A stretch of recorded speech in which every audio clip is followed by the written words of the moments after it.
How's it going? Everyone, let's welcome It's TT going good. How are you? Terry. I'm doing great. I'm doing great. Let me take a second to say thank you for sitting down having this conversation with me tonight. But before we get started, let me read your bio so people know, who you are, right?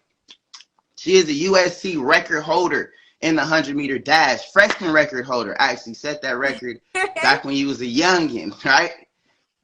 She also anchored the four fastest 4x1s in USC record history. Okay, she's the 2022 4x1 world champion, 2018 world under 20 silver medalist as well. Okay, track fam. Let's take a second to Hey, you welcome all. TT How you Terry. all doing tonight? Those accomplishments. Everybody turning up. I see some hearts in the chats for you. But how Did was your I? day? Did you train Yes. today? My day was good. Actually, I just had training. And that was about it. Training and weight room. Typical Tuesday. What'd you do at At practice practice today? What'd you today, do for died training? around the track. So more so like volume stuff. What did we do? Like 200, 200, 100, 100. Yeah, we got at it today. Yeah, I know them workouts at 200, 200, 100, 100 is no joke. No joke. But okay, we hear what you're doing now, but as we get Okay, started, we're okay, gonna take it that's all the cool with way me. back, all the way back. We heard about your accomplishments, but I want to go way back to the beginning. Tell me your track story. How you started running Um, track, why so you me for started my running track track. story, I actually started in 2009. I put my own stuff in track. So around the time like Junior Olympics come, recreation sports, start coming out and stuff like that. So I saw a group of people at Goose Park were training. I was like, when I was walking home from school, because my school was that close to home at the time, I had told a couple of my friends, and my family was like, we're gonna go out there with them and we're gonna train. Or we're gonna try it out one day. We tried it out, I stuck to it. I made it to the Junior Olympics my first year. um I think I made it in some individual events, but I can't Bless you. remember. But I know for sure we had set at the time. We set the age group record for the Brenham girls 4x1 relay at the Junior Olympics, running for Miami-Dade Pars, and then I went back out for the next year, and I just kept going. The rest was history. Sheesh. Wow. First year came out. Big stepper on the track. I see you. But Yeah. you said that was 2009. So what keeps you going now? What keeps you motivated? Why are you still Now, running? I mean, I've competed on all the levels. Like I said, I started at 9, and I kept going once I started. So I competed middle school, high school, collegiate, and non-professional. So it was just something new on each level. When I first started, when I was younger, we were just out there, just having fun. I love to go out there and be out there with my friends, travel, and stuff like that. Then middle school came and kind of started getting a little more serious, was middle school champ and things like that. Then high school came and it got even the level of seriousness when increased. And that's how I realized you can go to college free if you do what you need to do. So I did what I needed to Right. do at North Business. running for Northwestern, and then I got to USC. Did what I needed to do in non-professional. I think it was just a matter of knowing that other people looked up to me, because I didn't really know the magnitude of how many people I inspired. And when I made my first World Junior team, in 2018, going to Finland for the USA Worlds, I didn't realize I had actual fans overseas that knew me. Like knew my name, my not just TT, but like my first name, could tell me my PR is Mhm. better than I could tell myself. So like from that moment on, I was like, well, dang, like people really know me outside of the United States. Like it's not just Florida, it's not just within the US, it's actually worldwide. So that kind of keeps me going. And most people know that I refer to my fan base as my T babies. So yeah, I gave them a little name, and we just keep it going. Yeah, I love that. The T babies. Yeah, you definitely a global name. Definitely somebody that everyone in the sport looks up to and loves, a fan favorite for sure. But you mentioned got a Hmm. scholarship to run for USC. What was it like It was competing a and great running for experience from USC? the moment I stepped on campus. I went there early, so I went in the summer of 2017. once I graduated from high school, and took like 1 or 2 classes. And track practice haven't even started yet, and I already wrote down my goals. I'm going to break Angela Williams' record within my 4 years here at USC. And training haven't even started. Nobody's thinking about track. Nobody worried about that. Fall training haven't started. I don't even know what workouts I'm going to be doing, how the training going to be. But I set up my mind that I'm going to do X, Y, and Z while here at USC. And I ended up breaking the freshman record. I ended up breaking the school record as a freshman at the time. And I was like, well, dang, I didn't have to wait all 4 years. I done did it in my first year, you know. And then as the years kept going on, something new happened. It like each year topped the previous year. So freshman year, I did that, ran a couple 10.9s, broke the freshman record, the school record. Then sophomore year came, fall started that conference, but then I went in, won nationals out of lane 1, surprisingly, you know. And then junior year came, COVID happened, so that was really kind of like shut down. But before that shut down, I was doing really good indoor. And then senior year came, I started back indoor on where I left off from junior year, even though we took time off from COVID. And then senior year was just phenomenal. Yeah. What a way to finish your senior year, right? But yeah, you didn't even have to wait. You got right to it freshman year, broke a record, made a name for yourself. You know what I'm saying? Came in and popped out. That was dope. But what made you choose USC out of all the choices that you had? You know, I'm sure it's multiple schools. I actually saw a couple of the visits or that you So posted. So a why did funny you choose story. USC? So most people, like I said, know that I attended track for Miami Northwestern senior high school, and that's a powerhouse in Florida for track and field, for those that don't know. So we had like 6 coaches. We had a track coach, a throwers coach, a jumps coach, all that. But long story short, the hurdle coach was coached by Coach Carroll when she was at UCF. So I used to always hear, Coach Carroll this, Coach Carroll this, Coach Carroll this. I'm like, I want to meet this Coach Carroll. Like, who is this Coach Carroll? You know, Florida Relays was popping then. So I actually ran into Coach Carroll at Florida Relays, and they introduced me to her like, hey, we just want you to meet somebody. And she kind of like shrugged me off at first or whatever, and it was like, okay, you know. But I knew she had a team to get back to. It was a track meet, so she had to focus. And then for some reason, she turned around. She was like, well, what's your times? And at the time, it was 11:44, and I think 23 something. I can't remember 200, but I know the 100 for sure was 11:44 my sophomore year. So I was in my junior, I believe, when I met her. So I gave her my sophomore PR. She was like, oh, well, I'm Coach Carroll. Nice to meet you. Like, when she heard my times, I was like, you know, nice to meet you as well. And then from there, I looked into USC to see if they had my major. I saw Kendall Ellis was there, which was a great out of Florida. She attended St. Thomas, which was one of my rival schools. And at the time, I saw Deanna Hill was there. And I looked up to Deanna Hill, and I was like, oh, okay, I want to go to USC. I want to go to USC. So at the time, I already had my mind set up that I was going to go to USC. And when I kind of like ran that state, I think they asked me a question like, can you give us a hint of where you're going? Because I said, I'd rather not say it when they tried to ask. And they're like, well, can you give us a hint? And me, I just randomly said, West Coast, not thinking that California is on the West Coast. So at the time, a lot of people started sending my interview around to Coach Carroll, like, do you know who this is? You know this person, yada, yada, yada. And then from there on, it's like the other coaches got scared. Like, they were scared to compete against Coach Carroll or something. Like, they were scared to talk to me up front, but they would talk to, like, my high school coach, or they'll talk to this person, but they never, like, really spoke to me. And I already knew my mindset on USC, you know, so I wasn't really too worried about going on other visits or felt some type of way about not going on other visits. I only took USC in Alabama. And USC, once I went on the visit, it felt at home with the team. They had the major that I wanted to study. I wanted to train under Coach Carroll. And like I said, they had Kendall and Deanna there. And then once I took the visit, I told them, like, I straight up remember when I was on the visit, I told them, y'all don't have to do all that. I'm coming here. Like, y'all can relax. Y'all don't have to try to, like, please me. I'm coming. So, yeah. Okay.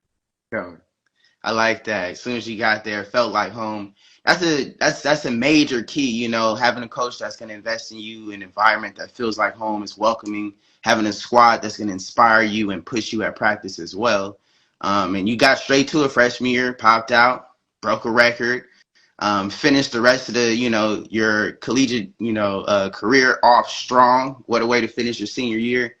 Now you're sponsored by Nike. So what is it like competing on the professional Um, level? What is it like being a it pro in feels track great and to me. field? You know, my first year was phenomenal. You know, not a lot of people are able to transition collegiately to professional and have like the type of season that I had. And a lot of people have came up to me and like pointed that out, and I was like, oh, like that actually makes sense that you're saying. It was like your first year was phenomenal for you to go to a whole another training group and out of the collegiate system. Because you know, most of us be our body be adjusted to the collegiate system, especially doing it for 4 or 5 years. You know, we running that indoor, running that outdoor.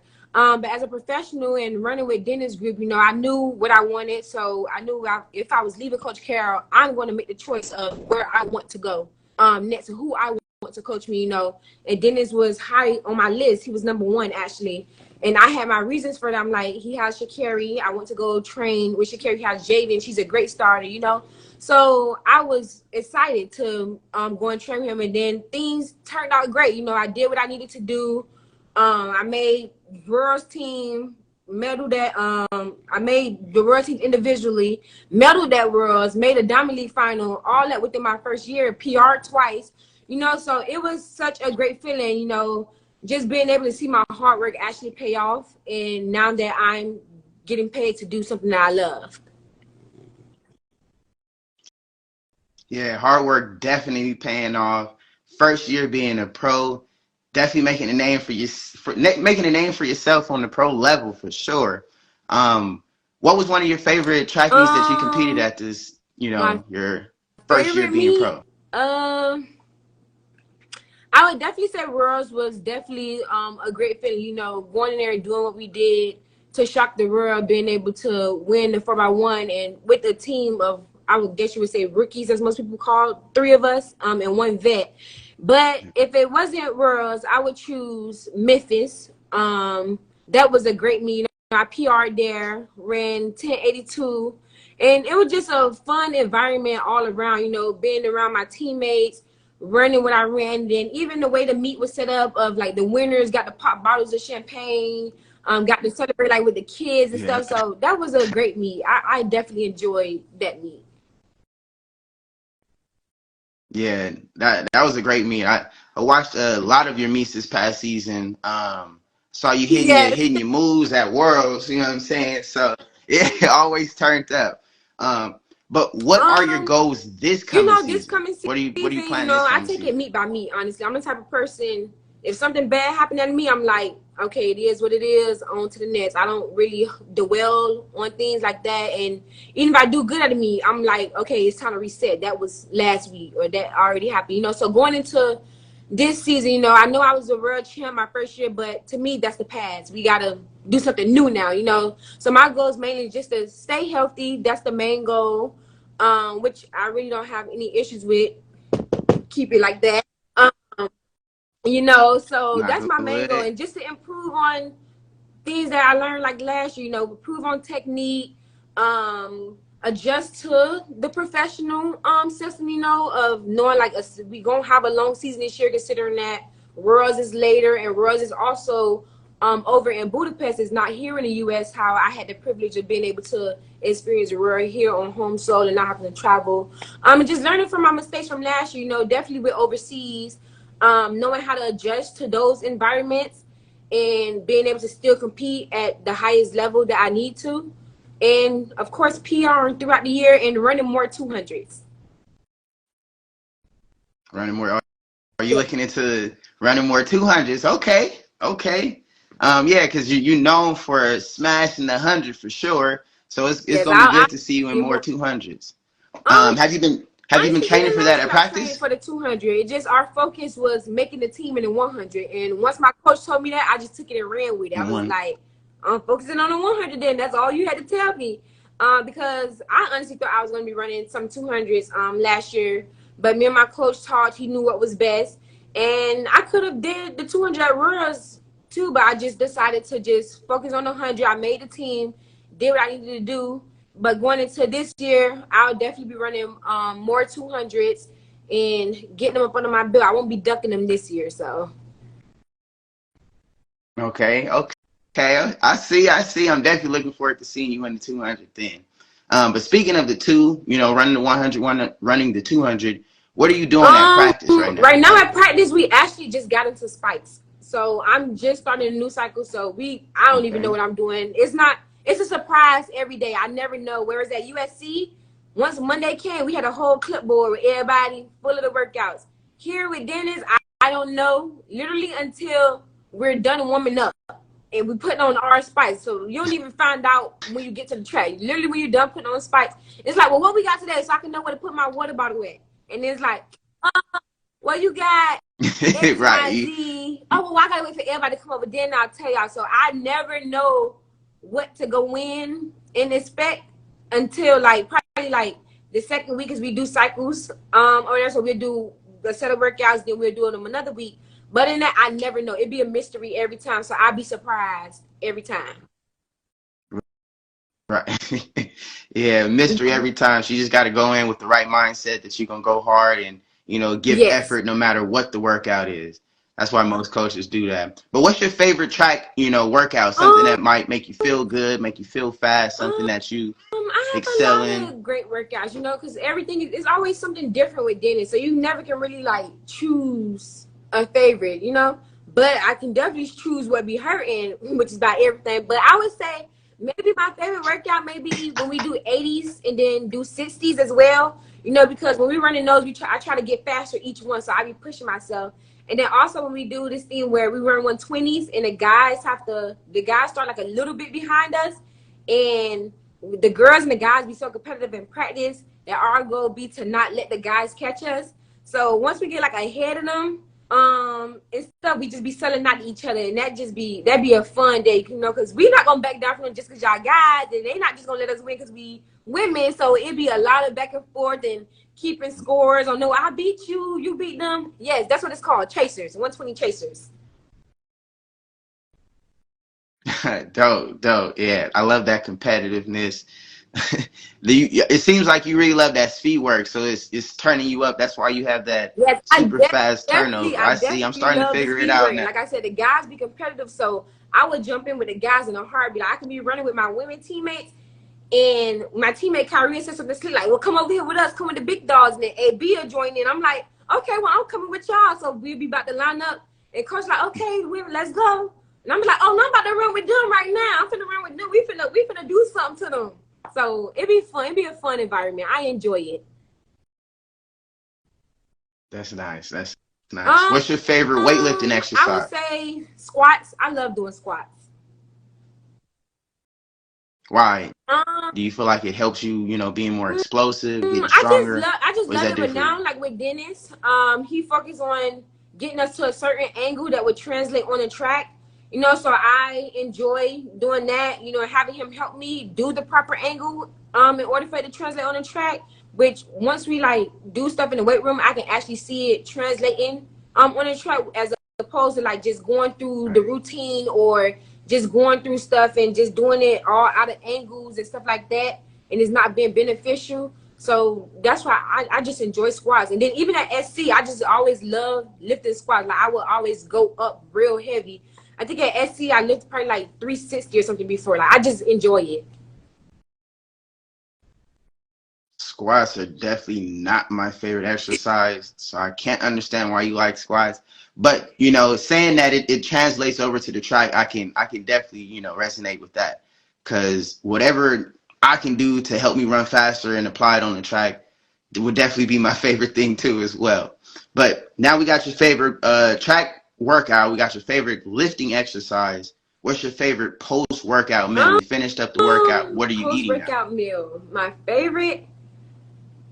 I don't really You cooking or you I going don't really somewhere? have a favorite, but my team, we're very good with like once practice is over, we kind of see what everybody got like a feeling for it, and we be like, okay, we going to first watch, or we going to get sushi, or we going here, we going there. So honestly, I go and eat with my teammates a lot after practice. But one of our main spots lately have been first watch, or oh yeah, or sometimes we'll go to Golden Crust. It just depends on the mood in the day. But if I was to go to first watch, I usually get the salmon and egg Benedict. But I do not like my eggs runny, so I get them scrambled. So that's my version of the eggs Benedict. Whereas if we going to like Golden Crust, I'll just get jerk chicken with rice and peas with oxtail gravy. Or if we're going like the Panera, I have the cream of chicken wild rice soup that I get. So it all just depends on where we go. But we have our spots that people like, oh, y'all back again. Like they know us in those spots. We just in rotation. Yeah, so you can go whenever you Yes. go in, they already know your meals and everything. Sounds like y'all eating good after practice. I'm a little jealous of that. Okay. But I know every track athlete has their own like favorite drink, like a Gatorade, a Pedialyte, some type of electrolytes. When I was talking to Noah Williams, he said he Oh likes yeah. to drink like a tart cherry juice or something. What's your favorite, sports drink, something that you feel So helps my you on the favorite track? sports drink in practice would be Body Armors. My Okay. favorite sports drink in practice is Body Armors. But at meets, my favorite would be chocolate milk. Fair, and it have to be Fairlife chocolate milk with the protein. But I do that because Oh, some meats I'm not able to eat, so I rely on the chocolate milk for protein. Um, if I know I can't eat and I know I okay. need food in my system, like I can do like a little snacking on like almonds, cashews, that type of stuff. But I can't get a full meal in that would be able to help me go through rounds. So I would drink the chocolate milk throughout the rounds. Chocolate. Got you. Okay. And No, that body armor, you no drinking the one with caffeine. the I caffeine, or don't you like drinking the caffeine, but I drink sometimes. I think they the low calorie, like the peach mango, the orange mango, yeah. the blue raspberry. Those like those. That, oh, and orange. Yeah, they at the top. That's at the top of my list. Got you. The peach Okay, I'm mango, gonna have now to the try peach the mango, peach that's at the mango body top. armor. Then All it's the right. orange mango right there. But yeah, my refrigerator literally be, if you come over, open my fridge, it's full of body armors on the first row. Well, so okay, yeah. I'm definitely gonna try that the next time I see it in the store. But now we're stepping off the track. So what is your long-term plan, right? We know we can't run track for all of our lives, so at some point we have to retire. But you get to use track to, build a Hmm. name for yourself or build a brand for yourself. So what is your long-term plan Um, with track and with after track, track I as well? just continue to inspire others, motivate others. A lot of people that have been following me for a while know I always stay true to Miami Dade, Liberty City, Brown Sub. Showing them that we can make it out. We don't have to become a victim. Hey, part of you loud. Become a victim of our environment. And just inspire others around the world. You never know who may be looking up to you. And I've honestly learned throughout my track career that there's a lot of adults that actually look up to me. I more so thought it would just be kids or young girls, but there's also like people that's older than me that looks up to me, and that's motivating me to keep going and make sure I stay on top of what I need to do to show them and keep them going. And then at one point I used to just post motivational quotes on my story every day, whether it was like one or two.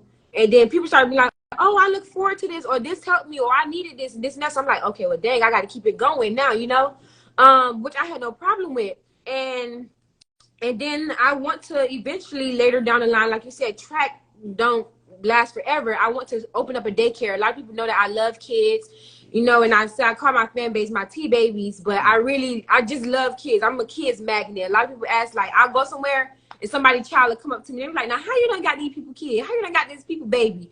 But I just enjoy it, and I just enjoy helping others, and giving back. So I want to start a foundation and start doing like little drives and stuff, like whether it's toy drives or clothing drives. Like we can't never have too many clothes drives or toy drives, because you never know what areas that you're helping. So I've always just loved giving back to others. I'm just a big giver. I love that. Yeah. We can definitely see that you have a big kind heart. Your all the content that you post, your post race interviews, everything that we've seen about you is very inspiring. So please continue to make that content, shine your light, so you're inspiring the world, because you'll never know how many people you actually get to inspire with this social media platform. It doesn't close, it's global, so it's around the world. So even when you're sleeping, somebody is watching your video and they're inspired by you. So continue going. Please do. We all love it. But speaking of kids, what is something that you wish you could tell yourself back when you were a Something kid? I wish I could tell myself. Yeah, if you can go back in time, what would you tell yourself as a kid? What would I tell myself? I probably would tell myself to keep going. because you never know like where you would end up. And I say that because like most people see now that I'm very successful on the track, and like I said, I've been doing this since I was 9. But at one point, I wanted to actually quit. When I was younger, you know, and I had my dad to tell me, you know, like he believed in me more than I believed in myself at the time, you know. When I was younger, I really just wanted to quit at that time was because they was trying to make me run like a 1200 something at practice. So I tried to tell them like my legs hurt, like I'm a sprinter, what am I doing? I'm like my legs hurt. My daddy literally drove from work from Miami Beach to Liberty City to come and stretch me out and make me get back on the track and run. So I'm running around that track mad. I think I probably was crying. Ain't no telling. I'm like, I want my mama. I don't want to be out here. But then further down the line, you know, when track started getting serious, you know, it comes times, you know, we can't win them all. We lose some, we win some. And then at the time, I wasn't always the top runner before. Like, I mean, once I got to high school, yeah. But before that, you know, I took a lot of losses. And I kind of just had to embrace those. There was some times where I would be like, well, okay, I just lost, whatever. But my dad would be like, yeah, get on me like, I know you didn't try, you didn't do this, you didn't do X, Y, Z. But to me, I'm like, okay, like, but you know, he was always like, you need to do X. Like, if I gave my all, then it was okay, it was one thing. But if I lost and didn't give my all, and he can tell that, he would always be on me like, you not trying, you not doing this, you keep letting this person win, you keep letting that person win because you trying to be their friend, or because you trying to do this, you try to do that. So at one point, I actually did want to give up on track, but you know, I just kept going. I wasn't gonna give up for real. I ended up coming back, and now look at me now, still running.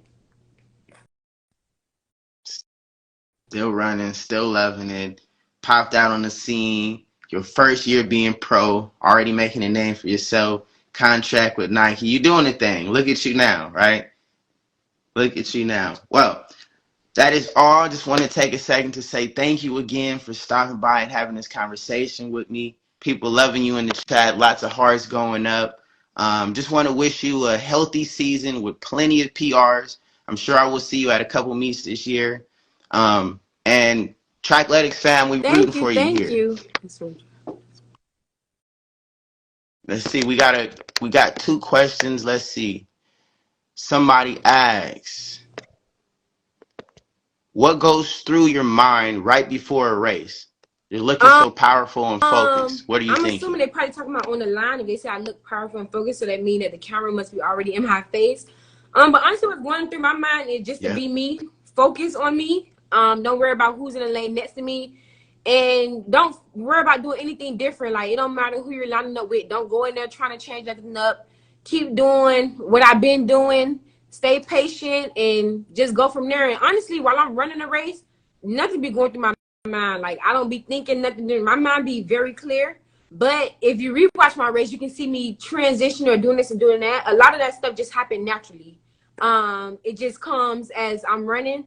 But usually I just tell myself, you know, like, stay focused, like I belong here. Or that's like before, kind of like before the race, like walking out. But once I'm on the line, I honestly have a clear mind, like, because I try not to think too much. So if most people notice, I'll just be doing like a lot of breaths, like breathing in and out of stuff to keep my mind clear, so it don't be clouded with different thoughts, whether they're positive or negative. So I can just be in the zone and focus, and when that gun go off, do what I need to do. Yep, when that gun go off, that's all you got to do. Make sure you locked in, you focus, and you do what you came to do. You execute. Last question. Somebody said, ask TT what her drive for the sport is. You know, track is a very brutal sport. We literally run until we're about to black out and pass out and throwing up. You know, what is your drive for the sport? What am I expecting from the sport? Could be what you're expecting, what you know keeps you going, like what's driving you to get through this. Is it what you're expecting? Is it being an Olympic champion? Is that what's driving you? There's a lot is it the accomplishments that drive us, you know, a lot of different things that keep us motivated. For me, I'm the type of person, when I write out my goals now, I also attach something to it that I would reward myself with. So I'll be like, if I run 10-7, new shoes, or if I run this, make the world team, a new purse, you know. So I reward myself with different things to know that there's something that's motivating me to keep going. Aside from having my babies and stuff like that, you know, I have to take it up another notch in order for me to keep it going, you know, because there's a lot of days where we go out there, we're like, we don't want to do this, like, I'm tired, why am I doing this? And then also, you know, just having my teammates too, they help drive and motivate me. And then knowing what I also want in life, you know, and being able to travel the world, get to go see other people. And right now, I ain't even gonna lie to y'all, I want a G-Wagon. So like I gotta run fast for that, you know. So the lifestyle that I want to live is what motivates me, knowing that I need to keep making this money in order to make stuff happen. But no, like all jokes aside, it definitely just be the goals that I write out. You know, I'm a visual person, so I like to see my goals on a wall or on a mirror, somewhere. And I also like to do some of the most like ridiculous goals or something, like shock the world and stuff that people would think it can't be achieved, but I'll be able to show them like, well, I done did it. So obviously it can be done, you know. So that's definitely what drive me in this specific sport. You know, track don't last long, and track don't make as much money like the NFL or the NBA and stuff. So you know, you gotta do it while you can instead of trying to wait till the ending or like the last minute, you know. But I've also learned that I can enjoy track and still do what I need to do. And I feel like me going pro my first year, that definitely helped me, and added another drive to the sport, being able to see that I can have fun and don't have to be so serious all the time and still go out there and PR or still go out there and win a gold medal, you know. I don't have to always be track. Whereas at USC at the time, I mean, that was I had to remain eligible, you know, in order to compete. So at USC, it was always track. I can't do this track. Like I still now certain stuff I can't do because of track, which I'm cool with and I've accepted, because you have to make sacrifices in order to achieve what you want in the long run. So that's definitely what keeps me going and drive me in this sport. That's true. True. Yeah. You with track, you do have to make some major sacrifices to make sure that you know, pushing your performance, you're reaching, you know, your full potential. But that's what we're here for, to really push ourselves, see how far we can go, how fast we can go, how far we can jump, or how high we can jump, you know. But I'm wishing you a healthy season, plenty of PRs, win those races, stack up. Definitely want to see you post that G-Wagon, white or black. Green.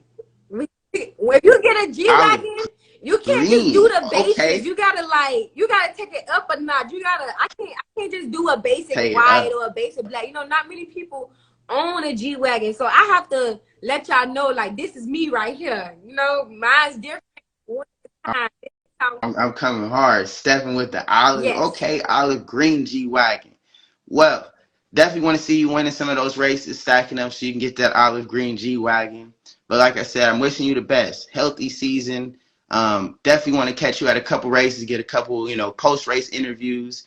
But thank you again for stopping by. We're You're getting a lot of welcome. hearts for you here. But the track fam, we support you. Thank you. We're Yeah, wishing if you you the see me at a best. meet, just let me know. I'll be down to do interviews for anyone whenever. So just let me know.